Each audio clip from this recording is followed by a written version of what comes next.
ay doğar ilk akşamdan, geceden neydem geceden. Şavkı vurur pencereden, bacada dağlar kışımış, yolcum üşümüş, nasıl edem ben?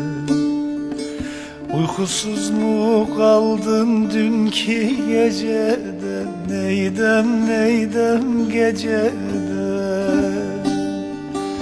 Uyan yar sinene, sar beni, dağlar kışımış, yolcum üşümüş, nasıl edem ben?